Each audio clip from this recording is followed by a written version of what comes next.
காந்தத்தின் திசை காட்டும் பண்பு பல ஆண்டுகளாக திசையை அறிய பயன்படுத்தப்பட்டு வருகிறது.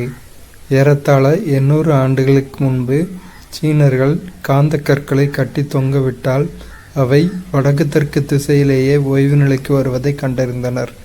காந்த தன்மையுடைய கற்களை கொண்டு திசை காட்டும் கருவிகள் செய்து பயன்படுத்தினர்.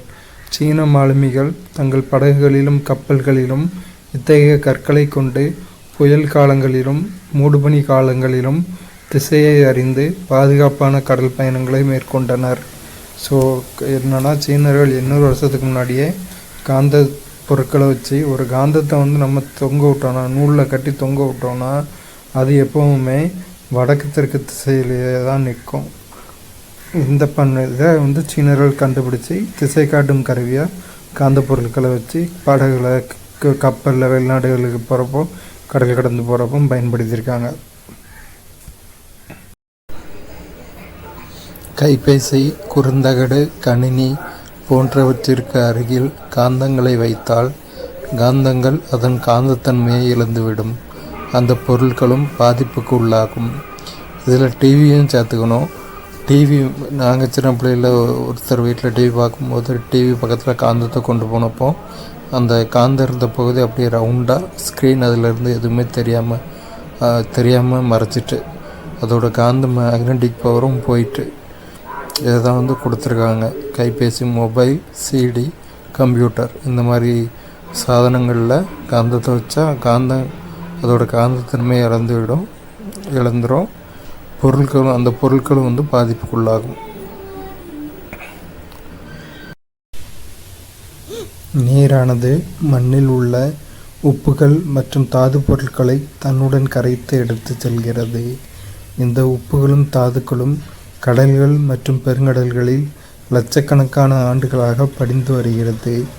கடலின் அடியில் காணப்படும் எரிமலைகளும் கடல் நீருடன் உப்பினை சேர்க்கின்றன. அதிக அளவு கரைபொருள் கரைந்துள்ள நீரினை நம்மால் பயன்படுத்தவோ அல்லது பருகவோ இயலாது. இத்தகைய நீரினை நாம் உப்பு நீர் என அழைக்கிறோம். பொதுவான வளிமண்டல அழுத்தத்தில் நீரானது 0 டிகிரி செல்சியஸ் வெப்பநிலையில் பனிக்கட்டியாக உறைகிறது. ஒவ்வொரு வருடமும் மார்ச் 22ஆம் தேதி உலக நீர் தினமாக கொண்டாடப்படுகிறது. ஸோ உலக நீர் தினம் மார்ச் 22. ஸோ நார்மல் அட்மாஸ்பியரிக் ப்ரெஷரில் வாட்டர் 0 டிகிரி செல்சியஸில் பனிக்கட்டியாக இருக்கும், ஐஸ் க்யூபாக இருக்கும்.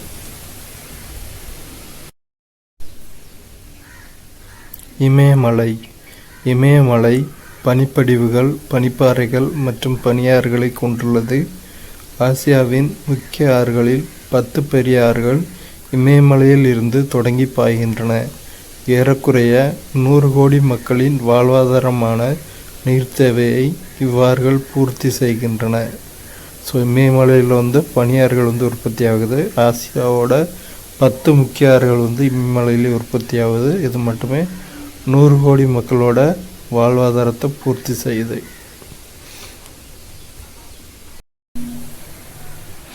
நீரின் கன அளவை லிட்டர் மற்றும் மில்லி லிட்டர் போன்ற அலகுகளால் அளக்கலாம்.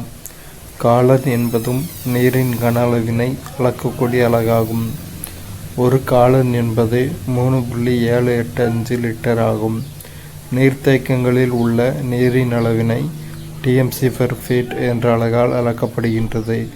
அணைக்கட்டுகளில் இருந்து திறக்கப்படும் நீரின் அளவு கியூசக் கனஅடி/வினாடி என்ற அலகால் அளக்கப்படுகிறது.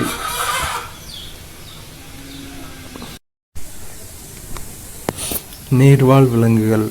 பனிக்காலங்களில் குளிர்ந்த நாடுகளில் ஏரிகள் மற்றும் குளங்கள் குளிர்ச்சி அடைந்து நீரின் மேற்பரப்பில் திண்மநிலை பனிப்படலங்கள் உருவாகின்றன. இருந்தபோதிலும் பனிப்படலத்திற்கு கீழ் வசிக்கும் நீர்வாழ் விலங்குகள் இறப்பதில்லை. ஏனெனில் மிதக்கும் பனிப்படலமானது ஒரு பாதுகாப்பு படலமாக செயல்பட்டு நீரிலிருந்து வெப்பம் வெளியேறுவதனை அனுமதிப்பதில்லை. எனவே நீரின் மேற்பரப்பு மட்டுமே குளிர்ச்சி அடைந்து பனியாக மாறுகின்றது. இக்காரணங்கள் நீர்வாழ் விலங்குகளுக்கு சாதகமாக அமைந்து அவை உயிர் வாழ உதவுகின்றன. இப்போது குளிர்ந்த நாடுகளில் குளிர்ந்த பிளேசஸில் வாட்டர் மேலே இப்படி ஒரு சாலிடான பனிப்படலம் வந்து உருவாயிரும். கீழே வாட்டர் இருக்கும், மேலே வந்து சாலிடான பனிப்படலம் உருவாயிரும். அதனால் நீருக்கு கீழே வாழ்கிற நீருக்கு கீழே வாழ்கிற மீன்கள் போன்ற நீர்வாழ் தாவரங்கள் இதனால் பாதிப்படைகிறதில்ல. ஏன்னா இதுக்கு மேலே இந்த பனிப்படலம் இருக்கிறதுனால இந்த நீர்லாம் வெப்பப்படுத்தி ஆவியாக போகிறது கிடையாது. ஸோ இதனால் நீர்வாழ் உயிரினங்கள் பாதுகாக்கப்படுகின்றன. இதுதான் கொடுத்துருக்காங்க. கூவம் ஒரு முகத்துவாரம். நீர்நிலைகள் கடலை சந்திக்கும் உயர்நிலங்களுக்கு முகத்துவாரம் என்று பெயர். இது நிலத்திலிருந்து நன்னீரும் கடலிலிருந்து உப்பு நீரும் சந்திக்கும் இடமாகும். சில தனித்தன்மையான தாவர மற்றும் விலங்கு வகைகளுக்கு உறைவிடமாக முகத்துவாரம் அமைகிறது. முகத்துவாரம்னா என்னென்னா, ஆறு போன்ற நீர்நிலைகள் கடலில் சந்திக்கிற இடம்தான் முகத்துவாரம் அப்படின்னு பேர். இதில் வந்து உப்பு நீரும் நன்னீரும் பிரிஞ்சிருக்கும். இந்த கூவ ரிவரோட முகத்துவாரம் எங்கே இருக்குன்னா, நேப்பியர் பீச்சில் Marina beach, Queen Mary's to துறைமுகம், சென்னை ஹார்பர் போகிற வழியில் இருக்குது. சரிங்களா? அந்த இடம் தான் இதில் கொடுத்துருக்காங்க, நேப்பியர் பீச். சதுப்பு நிலங்கள் என்பவை ஈரப்பதம் நிறைந்த காடுகள் ஆகும். அவை பெரிய ஆறுகளை சார்ந்தோ அல்லது பெரிய ஏரிகளின் கரைகளிலோ காணப்படும். சதுப்பு நில நீர் நன்னீராகவோ உவர்ப்பு நீராகவோ அல்லது கடல் நீராகவோ இருக்கலாம். உயிரினங்களுக்கு நன்னீரையும் ஆக்சிஜனையும் அளிப்பதில் சதுப்பு நிலங்கள் முக்கிய பங்கினை வகிக்கின்றன. சிதம்பரத்தினை அடுத்த பிச்சாவரம் சதுப்பு நில காடுகள், முத்துப்பேட்டை சதுப்பு நில காடுகள், சென்னையில் உள்ள பள்ளிக்கரணை சதுப்பு நிலம், காஞ்சிபுரத்தில் உள்ள செம்பரம்பாக்கம் சதுப்பு நிலம் ஆகியன தமிழ்நாட்டில் உள்ள சில சதுப்பு நிலங்களாகும். சதுப்பு நிலம்னா என்னென்னா, ஆறு, ஏரி இந்த மாதிரி நீர்நிலைகள் பக்கத்தில் தாவரங்கள் வளர்ந்து காணப்படும். மண் வந்து அங்கே சதுப்பு நில மண் காணப்படும். இதுதான் வந்து சதுப்பு நிலங்கள்னு ஒன்று சொல்கிறோம். இது ஈரப்பதம் நிறைந்த காடுகள். இந்த அளவுக்கு தண்ணி வந்து நன்னீராக இருக்கலாம், ஊர் நீராக இருக்கலாம், இல்லாட்டிக்கு கடல் நீராக இருக்கலாம். இந்த சதுப்பு நிலத்தில் நிறைய மரங்கள் இருக்கிறதுனால ஆக்சிஜன் ப்ரொடக்ஷன் நல்லா நடக்குது. ஸோ நன்னீரையும் ஆக்சிஜனையும் கொடுக்கறதுல சதுப்பு நிலங்கள் வந்து முக்கிய பங்கினை வகிக்குது. தமிழ்நாட்டில் இருக்க சதுப்பு நில காடுகள் எங்கெல்லாம்னா, பிச்சாவரம், முத்துப்பேட்டை, பள்ளிக்கரணை, செம்பரம்பாக்கம் இந்த இடங்கள்லாம் சதுப்பு நில காடுகள் வந்து காணப்படுது.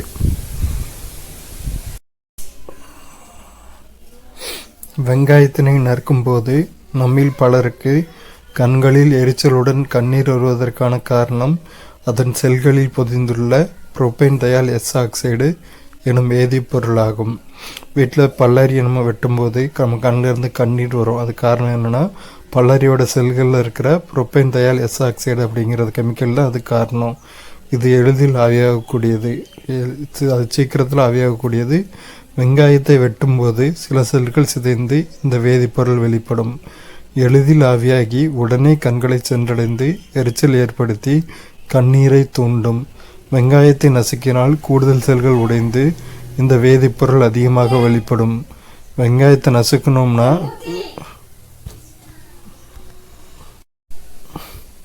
வெங்காயத்தை நசுக்கினால் கூடுதல் செல்கள் உடைந்து இந்த வேதிப்பொருள் அதிகமாக வெளிப்படும். வெங்காயத்தை நம்ம நசுக்கணும்னா எக்ஸ்ட்ராவாக வந்து செல்கள் உடைஞ்சி இந்த புரோபேன் தயால் எஸ் ஆக்சைடு அதிகமாக வெளிப்படும். எனவே இன்னும் அதிகமாக கண்ணீர் வரும்.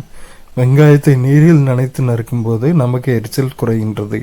இதற்கான சொல்யூஷன் என்னென்னா, வெங்காயத்தை தண்ணீரில் நனைச்சி நம்ம வெட்டும்போது நமக்கு இந்த எரிச்சல் வந்து குறையும். அவ்வளோதான். மண்புழுக்கள் உயிரி கழிவுகள் அனைத்தையும் உணவாக உண்டு செரித்து வெளியேற்றுகின்றன. இத்தகைய மண் செழிப்பான தாவர வளர்ச்சிக்கு உதவுகிறது. இவ்வாறு மண்புழு விவசாயத்திற்கு பல்வேறு வகைகளில் உதவுவதால் இது உழவனின் நண்பன் எனவும் அழைக்கப்படுகிறது. மண்புழு வந்து வயலில் இருக்கிற மண்ணை உணவாக உண்டு செரித்து வெளியேற்றுது. அப்படி உணவாக உண்டு செரித்து வெளியேற்றதுனால அந்த மண்புழுவோட வயிற்றுக்கு போய் திரும்ப வெளியே வந்த மண் விவசாயத்துக்கு நல்ல உரமாக பயன்படுது. செழிப்பான தாவர வளர்ச்சிக்கு உதவுது. அதில் அவ்வளோ சத்து இருக்குது. இப்போ இப்படி மண்புழு விவசாயத்துக்கு பயன்படுறதுனால உழவனின் நண்பன் அப்படின்னு மண்புழுவை நம்ம சொல்கிறோம். இங்கிலாந்து நாட்டைச் சேர்ந்த ஜோசப் அஸ்பெடின் என்பவர் 1824ஆம் ஆண்டு முதலில் சிமெண்டை கண்டுபிடித்தார். இது இங்கிலாந்து நாட்டில் உள்ள போர்ட்லாண்ட் எனும் இடத்தில் கிடைக்கும் சுண்ணாம்பு கல்லின் தன்மையை ஒத்திருந்ததால் போர்ட்லாண்ட் சிமெண்ட் என்று அழைக்கப்படுகிறது. சிமெண்டை கண்டுபிடித்தவர் இங்கிலாந்தைச் சேர்ந்த ஜோசப் அஸ்பெடின். கண்டுபிடித்த காலம் 1824ஆம் ஆண்டு. இது இங்கிலாந்தில் உள்ள போர்ட்லாண்ட் அப்படிங்கிற இடத்துல கிடைக்கிற சுண்ணாம்பு கல் மாதிரி தன்மையை ஒத்திருந்ததுனால போர்ட்லாண்ட் சிமெண்ட் அப்படின்னு சொல்கிறோம். நீர்வாழ் காட்சியகம் அக்வேரியம். மீன்கள், பிற நீர்வாழ் உயிரினங்கள் மற்றும் நீர்வாழ் தாவரங்களை பராமரிக்கும் இடம் நீர்வாழ் காட்சியகம் அக்வேரியம் எனப்படுகிறது. இது ஒரு சிறிய தொட்டியாகவோ அல்லது பல பெரிய தொட்டிகள் வைக்கப்பட்ட ஒரு கட்டிடமாகவோ இருக்கலாம். ஒரு சின்ன தொட்டிலேயோ பெரிய தொட்டிலேயோ மீன் வேறு தண்ணியில் வளரக்கூடிய நீர்வாழ் தாவரங்களை பராமரிக்க இடம் தான் நம்ம நீர்வாழ் காட்சியகம் அப்படின்னு சொல்கிறோம். அடுத்தது நிலவாழ் காட்சியகம் டெரேரியம். நிலவாழ் உயிரினங்கள் மற்றும் தாவரங்களை பராமரிக்கும் இடம் அல்லது அமைப்பு நிலவாழ் காட்சியகம் எனப்படுகிறது. இங்கு இயற்கையான சூழ்நிலை மண்டலத்தினைப் போல வடிவமைக்கப்பட்டு கட்டுப்படுத்தப்பட்ட சூழலில் விலங்குகளும் தாவரங்களும் காட்சிப்படுத்தப்படுகின்றன. நீர்வாழ் காட்சியகம் மற்றும் நிலவாழ் காட்சியகம் ஆகியவை விலங்குகளையும் தாவரங்களையும் நெருக்கமாக உற்று நோக்க உதவுகின்றன. அலங்காரத்திற்காகவும் இவை பயன்படுகின்றன. படைப்பாக்க மறுபயன்பாடு. படைப்பாக்க மறுபயன்பாடு அல்லது உயர் சுழற்சி என்பது கழிவுப் பொருட்கள் அல்லது தேவையற்ற பொருட்களை உயர்தரமான மற்றும் சுற்றுச்சூழல் மதிப்புடைய பொருட்களாக மாற்றி பயன்படுத்தல் ஆகும். நாம் ஒரு பொருளை உயர் சுழற்சி செய்யும் போது அதற்கு நாம் வேறு பயன்பாட்டினை தருகிறோம். எடுத்துக்காட்டு, பயன்படுத்திய டயர்களை அமரும் நாற்காலியாக மாற்றுதல், பயன்படுத்திய நெகிழி பாட்டில்களை பேனா தாங்கியாக மாற்றி பயன்படுத்துதல். உலகளவில் கனிகள் மற்றும் காய்கறிகள் உற்பத்தியில் இந்தியா 2ஆம் இடத்தை வகிக்கிறது. உலக உணவு தினம் அக்டோபர் 16. அனைவருக்கும் உணவு பாதுகாப்பையும் சத்துணவின் தேவையையும் வலியுறுத்தி இந்நாள் கடைபிடிக்கப்படுகிறது. ஐக்கிய நாடுகள் அவையின் உணவு மற்றும் வேளாண் நிறுவன அமைப்பு ஒவ்வொரு ஆண்டும் ஒரு கருப்பொருளை மையமாக கொண்டு இத்தினத்தினை கொண்டாடுகிறது.